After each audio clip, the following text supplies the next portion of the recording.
Hi, welcome to my channel. My name is Libra in full watercolor, and today I will tell you a thing or two about how to actually start with watercolor when you are like absolute beginner that never had brush in their hand and doesn't really know how all of this works. Heard some things in there, but like doesn't have any experience at all. I'm still beginner. During those few months I'm painting, I've learned some things, I've discovered some things that I wish I knew before. Here today I'm gonna share them, and maybe you will find something here. So if you want to know how to start with watercolors, continue watching. Let's get to it. First and most important rule, that's gonna be like probably only one rule, is to size down. It's gonna be way cheaper because watercolor can be expensive hobby. The paints, high quality, cost a lot.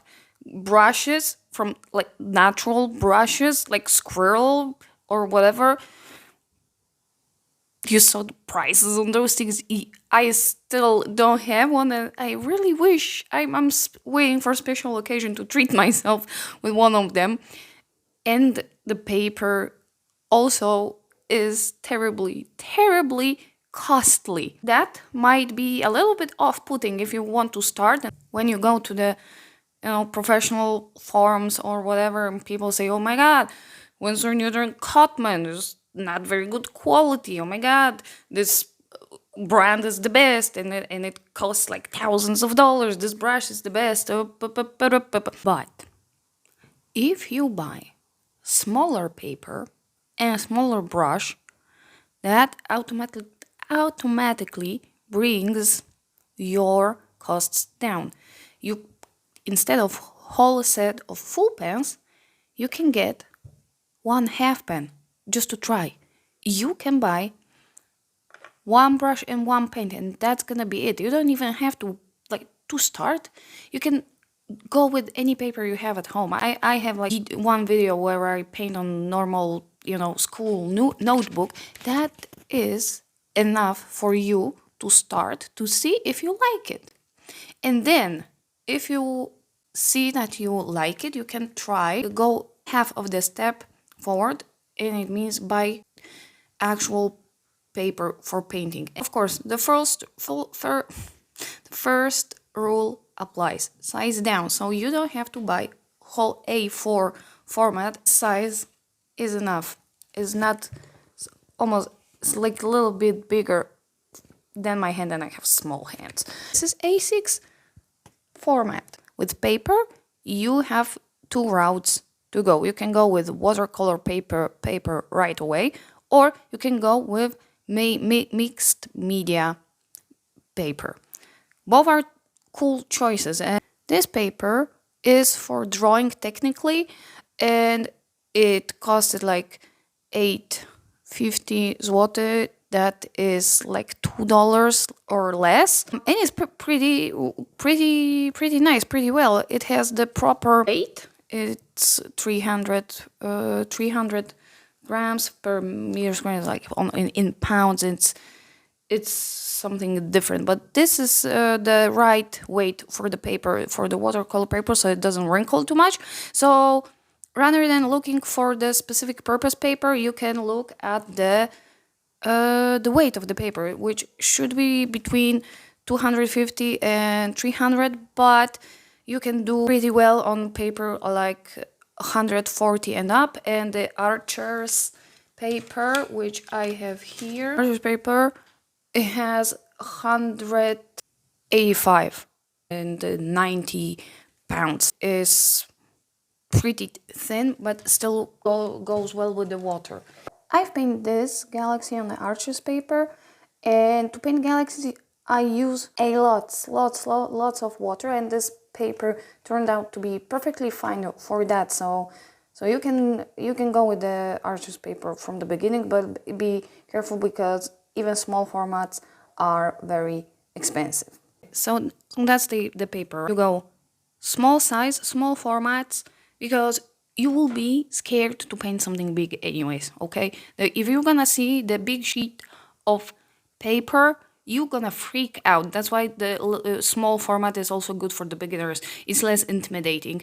And then you can pick between watercolor paper, which is gonna be more expensive, or mixed media paper with that is going to be not as expensive, but look for proper weight. Important note, the more cotton watercolor paper has, the better it is, but at the beginning you shouldn't be too concerned with that. It can be like smooth finish or grained finish, that is your aesthetic choice. Now the brushes. For the beginner, one brush will be enough, and it doesn't have to be a big brush, and it doesn't have to be an expensive brush, because luckily the modern technology came up with something like synthetic brushes, which means they are not made out of animal fur or hair or whatever. It is made out of nylon and other stuff, and that makes them perfect for watercolor. Perfect. Perfect for watercolor. Perfect for watercolor. That makes them perfect for watercolors and perfect for the beginners that don't have any money on them. Look for synthetic brushes that are made for watercolors, but they don't have to be professional quality. They can be student grade, like Cotman from Winsor and Newton, or Renaissance brushes, or Restauro House brushes. And I don't know how in other side of the world they cost, but here in Poland they're extremely cheap. This is my cheapest brush and one of my favorites. As you can see, it was white and now it's purple because I used it to paint purple and blue, and now those are very staining colors. But this is 886 Restauro House, size 6, and it costed me six and a half zloty, which is like $1.50. $1.50. It's like nothing. Okay, it's almost nothing, and this is the same series, only size 12. It costed like 13.20 zloty, which is $2, $3 for brush this size. It is a great deal, and they are perfect. They hold water pretty well. They have nice little tip, that you see, a nice little tip, very elastic and quite soft. So they are absolutely amazing, and they are extremely cheap. The other brand is Renaissance. It's 7401R Renaissance, and this is size 9, which is as big as size 12 from the Restauro House, but they are absolutely amazing, and then they cost almost the same as the Restauro Houses. They cost basically the same. I know you can get them on Etsy, that's for sure, as well as the paint. What about size of the brush? Well, you won't be painting at the beginning, you won't be painting on a big format, so this little brush could be enough. 6, maybe go for an 8. If you're gonna buy bigger ones, you also be good. It's gonna be a little bit easier to like paint the, for example, sky for the landscapes. And you can also, with big brush, thanks for the tips that they have, you can paint small details too. Going big in this case is not a bad idea, but you can also go small. And now paint.